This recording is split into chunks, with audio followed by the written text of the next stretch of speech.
Alright, here it is at completion.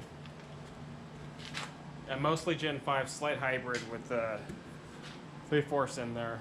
But that really was just gonna. I could have done that with tubing, or could have done that with 2 pieces of angle if I would really want to get real technical. I could have just sandwiched the angle together and made a lip.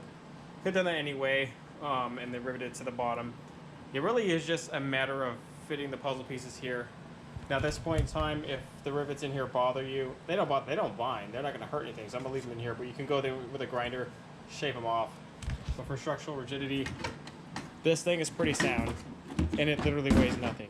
The only thing that weighs anything to it is the totes. Way more than the frame itself. So, pulled it here. Again, with that slight odd variance of that one stuff that I'm pretty sure I got for dressing, and then it's like a 3/4, and then it drops down to something, but I used it along the end. Here you got to be careful. Things that I missed, stuff like this, where I had to unbend it because it was too long. I had to unbend and cut it. But that little bracket there really did stiffen this up. And I did do that up here in the front of this boat. And that's Gen 3.2 Retro. And then this is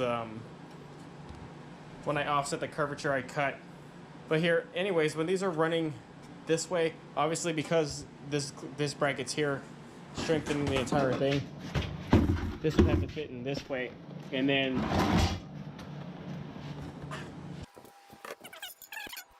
so if you were going to run a support beam under here, like say you were going to attach this to a main frame, like you have a main beam going down here, and you're just going to drop this piece in like a puzzle, you would have to drop it in this way. So if you want it to run like long ways, which is what I should have done, but I'm still going to get around it, is I would have extended these and then made the bracket over here. But you could choose which end you got to extend here.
Okay, so I filled in all those areas to the max right there, and then I cut it off.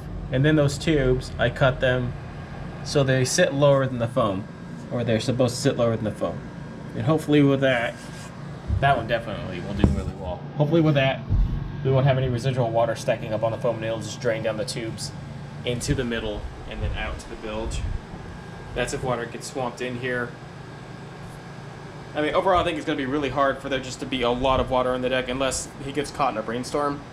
The boat walls are just too high, and the boat's just simply too robust. I don't think it's going to be spearing waves. He either has to get caught in a massive storm, but we're preparing for everything. That's the difference between my builds and others. Somebody else who just wants a nice fit to finish versus something that's going to, like, absolutely resist utter devastation. But now we're going to clean up some of this aluminum, grind a little bit of that stuff off that came over there. Then we're going to lay skins on it. Then we're going to panel that with carpet. And then we're going to do a foam panel, carpeted and glued right here. And then the back we'll do an offset. So the rod locker, really the compartments, they need to start getting done now. And I need to start running wires and getting all that done now. That way this doesn't become a problem for me later. There's already some other things that are kind of silly that I'm gonna have to get around, but that'll be here shortly.